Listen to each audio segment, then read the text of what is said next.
बदरंगी जो है वो भौंकता फिर रहा है, मुझे स्वागत नहीं हुआ, जमाई का कोई इस्तकबाल नहीं हुआ तो करके तू रो रहा है कि ससुराल में तेरा इस्तकबाल वो वाला नहीं हुआ जो तू चाहता था। वो आतंकवाद डर जाता है, इनकी चडियां फट जाती हैं, इनकी चडियां गीली हो जाती हैं, तो कहते हैं बचा लो हमें, जाटो हमें बचा लो, जाटो हमें बचा लो, हैशटैग जाट।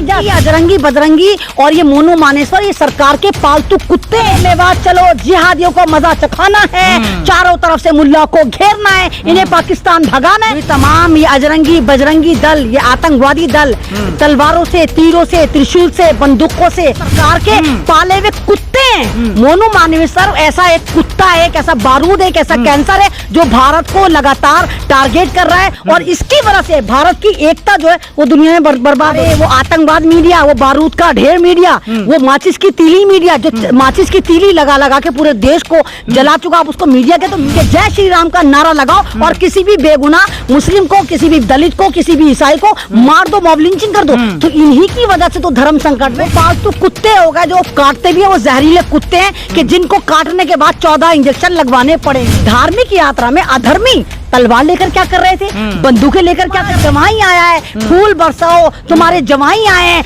माला पहना, श्री राम के नारे लगा के किसी भी महिला का बलात्कार कर लेता है, जय श्री राम के नारे लगा के किसी भी दलित को मार देता है, मॉब लिंचिंग कर देता है, जय श्री राम का नारा लगा के किसी भी मुसलमान पर टूट पड़ता है कुत्तों की तरह। साथ ही आप देख रहे न्यूज़ मेट, मैं हूँ सरफराज आदिल। आपने देखा कि नूह और मेवात में दंगे हुए, दंगे का आरोप जो है मोनू मानेसर और बिट्टू बजरंगी पर लगा, लेकिन उनके घर को बुलडोज नहीं किया गया, बुलडोज किया गया मुसलमानों के घर पे। कई मुसलमानों का घर तोड़ दिया गया, उसके बाद सुप्रीम कोर्ट का आदेश के बाद रोक दिया गया, लेकिन जब तक बहुत भारी नुकसान हो चुका था। तमाम मुद्दों पर बात करेंगे, हमारे साथ सोशल एक्टिविस्ट अयमन रिजवी जी है। क्या कहेंगे जो नूह और मेवात में हुआ, सबसे ज़्यादा मुसलमानों पर अत्याचार इस वक्त हो रहा है? देखिए, आपने कहा कि सबसे ज्यादा नुकसान हुआ, नुकसान ही सिर्फ मुसलमान का हुआ, और जैसे आपने कहा कि सुप्रीम कोर्ट के नोटिस के बाद उसको कार्रवाई को रोक दिया गया। मेरा एक सवाल है, मेरे देश की जुडिशरी से सवाल है कि कहते हैं कि कानून अंधा होता है, मैंने माना कानून अंधा होता है, लेकिन कानून बहरा नहीं होता। नूह वालों की चीखें, वो हैवानियत की चीखें, जो ये तमाम ये अजरंगी बजरंगी दल, ये आतंकवादी दल तलवारों से, तीरों से, त्रिशूल से, बंदूकों से वहाँ पर नूह पर, मेवात पर और आपके गुड़गांव पर, फरीदाबाद पर मुसलमानों को चुन चुन के मार रहे थे, तो वो चीखें क्यों कानून को सुनाई नहीं दी? और जब कानून ने देखा, क्योंकि कानून में भी कहीं ना कहीं 30 से 40% इनके लोग बैठे हैं, अब इन्होंने देखा कि इंटरनेशनल हमारी बेइज्जती हो रही है, हम जितना नुकसान कर सकते थे हमने उतना नुकसान कर दिया। अब फाइनली कानून का सहारा लेके फिर मुसलमान कौम को और देश के शरीफ भोले भाले भारतीयों को बेवकूफ बनाया गया कि देखो हमारा कोर्ट यहाँ पर बीच में उंगली करता है, हमारा कोर्ट कहता है कि नहीं ऐसा नहीं होना चाहिए, तो इसलिए हम बुलडोजर नहीं चलाएंगे। जनाब, बुलडोजर तो चला दिया गया, लोगों की सारी जिंदगी की कमाइयां तोड़ दी गई, लोगों के ख्वाबों को चकनाचूर कर दिया गया, लोगों के घरों के चिराग बुझा दिया गया। क्या कोर्ट ये भी कहेगा कि जो 13-13, 14-14 साल के बच्चे अभी तक लॉकर में अपनी हड्डियां पसलियां चटकवा रहे हैं, उनको छोड़ा जाए? क्या कोर्ट ने ये भी पूछा कि जब तीर त्रिशूल तलवार लेके ये अजरंगी बजरंगी, ये तमाम सेनाएं, विश्व हिंदू परिषद और तमाम ये बजरंग बल वाले आतंकवाद उतार रहे थे, कि क्या आपने इन पे एफआईआर करी? तमाम एफआईआर आप जाके देखिए, जना मुसलमानों के ऊपर है। लेकिन आरोप, जो आरोपी है, ये कहा जा रहा कि जो आरोपी है उनका घर बुलडोज किया गया, कुछ हिंदुओं का भी वो कह रहे हैं कि मेरा घर भी तोड़ दिया गया, उस जगह की भी तोड़ दिया गया जहां से पत्थर फेंके गए थे। तुम पागल हो या अभी भी पैदा होकर भारत में अभी आए? अभी मैं तुम्हें कह रही, तुम पागल हो क्या? तुम्हें कैसे कह सकते हो कि मतलब आतंकवादी जो सरकार की संरक्षण में सरकार के पाले हुए कुत्ते हैं। मोनू मानेसर ऐसा एक कुत्ता है, एक ऐसा बारूद है, एक ऐसा कैंसर है जो भारत को लगातार टारगेट कर रहा है और इसकी वजह से भारत की एकता जो है वो दुनिया में बर्बाद हो रही है। तो जो सरकार के पाले हुए कुत्ते हैं, तो मेरे भोले भाले पत्रकार, तुम किस जमाने के पत्रकार हो? क्या तुम नहीं देख रहे कि सन 2014 से किस तरह दलितों को, किस तरह आदिवासी को, किस तरह ईसाइयों को और किस तरह मुसलमानों को टारगेट करा जा रहा है? आप मणिपुर में देखो किस तरह नाम तो मुसलमान ही हो रहा है ना।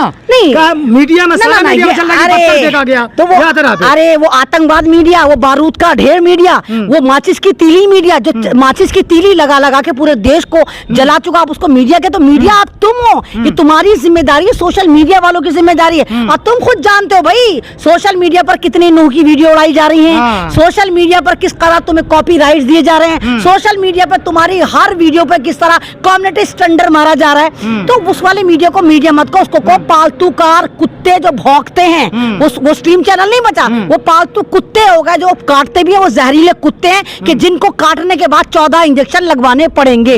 लेकिन सवाल ये है कि मोनू मानेसर और बिट्टू बजरंगी जो आरोपी बताया गया है, अभी फेसबुक पे लाइव आके चैलेंज करके जाते हैं। अरे भाई ये भी पर कोई बुलडोजर नहीं, ये भी पालतू कुत्ते हैं। हाँ। ये भी पालतू कुत्ते हैं, इनको सरकार पैसा देती है कि तुम्हें यहाँ यहाँ नफरतें फैलानी है। ये भी वो एटम बॉम्ब है जो फटते हैं, जैसे स्ट्रीम चैनल एटम बॉम्ब है, माचिस की तीली है, बारूद का डेरे, ऐसे ही अजरंगी बजरंगी और ये मोनू मानेसर ये सरकार के पालतू कुत्ते हैं जिनको कहा जाता है कि तुम्हें नफरत फैलानी है। आप ही देखिए कि सरकार अंधी थी, बैरी थी, शासन प्रशासन कहाँ मर गया था जब ये लोग 15 दिन पहले फेसबुक लाइव कर रहे थे, चलो मेवात चलो, जिहादियों को मजा चखाना है, चारों तरफ से मुल्ला को घेरना है, इन्हें पाकिस्तान भगाना है। वो वीडियो आप देख रहे थे, वो वीडियो हम देख रहे थे, वो वीडियो शासन प्रशासन कैसे नहीं देख रहा था? तमाम फेसबुक लाइव, तमाम ऐसी वीडियो और तमाम वो चीजें आपने देखा। एक धार्मिक यात्रा थी, धार्मिक यात्रा में अधर्मी तलवार लेकर क्या कर रहे थे, बंदूकें लेकर क्या कर रहे थे, ये नारे लगा रहे थे मुल्लों को मारेंगे, तुम्हारा जवाई आया है, फूल बरसाओ, तुम्हारे जवाई आए हैं, माला पहनाओ। तो ये सारे ड्रामे, और आपने जिस तरह विजुअल देखे हो, एक मंदिर दिखाया बहुत ऊंचाई पर, वहां पर ये आतंकी मोनू मानेसर के रिश्तेदार, इसका गैंग, विश्व हिंदू परिषद के लोग, बजरंग दल वाले, पैरा मिलिट्री फोर्स, पुलिस वालों की मौजूदगी में मुसलमानों की तरफ गोलियां चला रहे हैं। और कह रहे हैं मुसलमानों ने पत्थर मारे।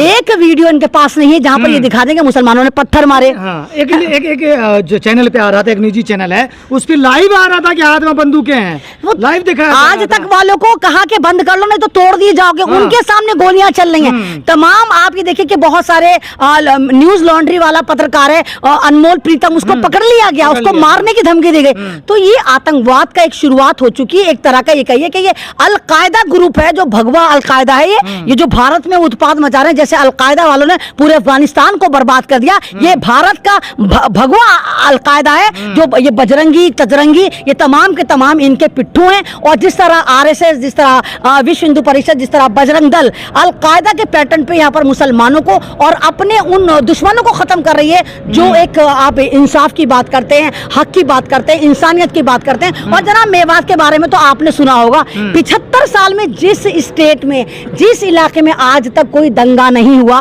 वहां पर आप चिन्हित करके मार रहे हैं और जबरदस्ती उनको गोलियां मार रहे हैं, उनके घरों को लूट रहे हैं। आपने देखा कितनी दुकानें मुसलमानों की लूट ली गई। सरकार कह रही है कि कार्रवाई तो बराबर हो रही है, आरोपियों पर हो रही है, हिंदू भी ऐसा नहीं है। ये सरकार की बात पे आप यकीन करते हैं, या तो आप सरकार की बात पे यकीन कर रहे हैं तो फिर संविधान पे भी यकीन करिए। पूछ रहे सवाल ना, जो सरकार नहीं, तो आपको यकीन है कि सरकार कार्रवाई कर रही, सरकार कार्रवाई कर रही है, एक तरफा कार्रवाई कर रही है, मुसलमानों पे कार्रवाई कर रही है। सरकार के पास क्या ऐसा डेटा है, क्या ऐसा कोई एक मेजरमेंट है जो सरकार बताए कि कितने मुसलमानों के तुमने घर तोड़ दिए जो नाम बेगुनाह थे, कितने मुसलमान लड़के जो 12 साल के 13 साल के जिनकी हड्डियां तुम तोड़ रहे हो लॉकअप में, वो कितनी उनकी तादाद है, कितने बुढ़ों को तुमने मारा, कितने युवाओं को तुमने गारत कर दिया वहां से। तो क्या सरकार के पास ये आंकड़े हैं? जनाब इलेक्शन होने वाला है इस वक्त, वाकई भारत में मैं कहती हूँ ना तो मुसलमान खतरे में है ना हिंदू खतरे में। हाँ, हिंदू धर्म खतरे में, क्योंकि तुम्हारे धर्म की पूरी दुनिया में वाट लग चुकी। जो भी तुम्हारे इन आतंकी ग्रुप को देखता है तो कहता है ओहो, हिंदुस्तान की जो खुद को कहती है 80% आबादी है,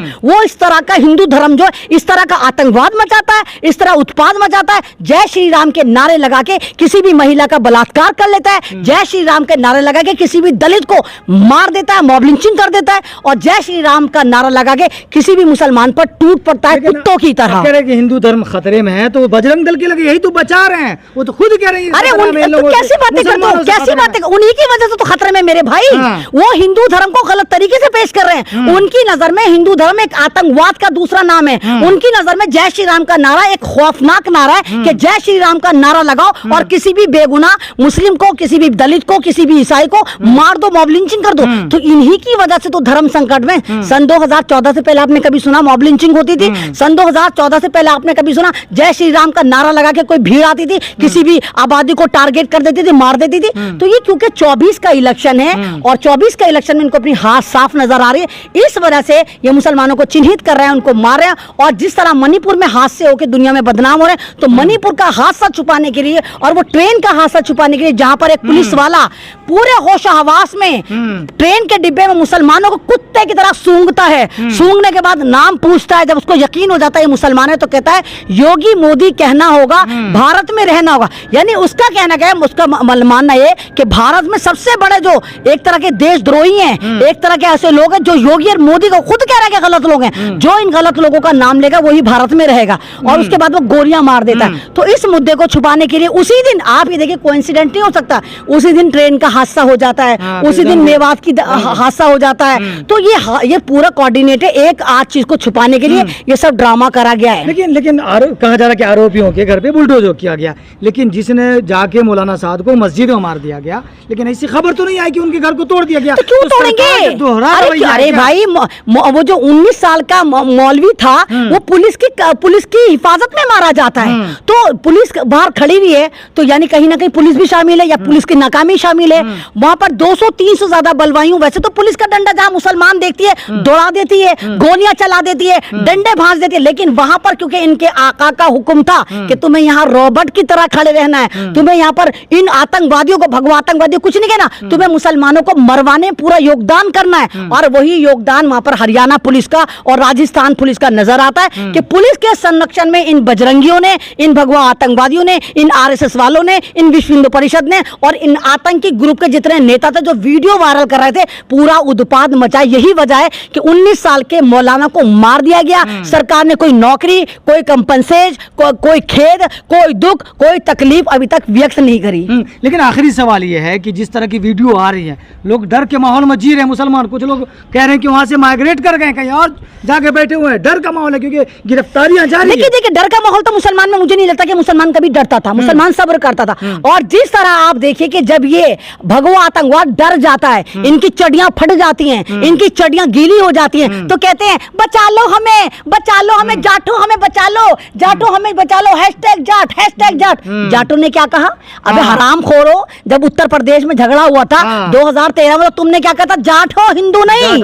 जब अभी जंतर मंतर पे जाटों की बेटियां बैठी थी, जाटों की किसानों की बेटियां बैठी थी, तो क्या कहा था इन नफरती आतंकवादियों ने, इन बजरंग दल वालों ने, इन विश्व हिंदू परिषद वालों ने, इन तमाम आरएसएस वालों ने? ना, ये जाट बैठी हैं, ये तमाम के तमाम ये दूसरे लोग हैं, ये हिंदू नहीं है। किसान मूवमेंट तो याद होगा, किसान मूवमेंट में तमाम के तमाम जाट थे और इन जाट को समर्थन कर रहा था मेवात का मुसलमान, उत्तर प्रदेश का मुसलमान, बिहार का मुसलमान, हिंदुस्तान के हर स्टेट का मुसलमान। वहां पर लंगर लगे हुए थे जनाब मेवात के, जो मेवात के लोग उनको फंडिंग भी कर रहे थे, खाना भी खिला रहे थे, ट्रैक्टरों की रैलियां भी निकाल रहे थे।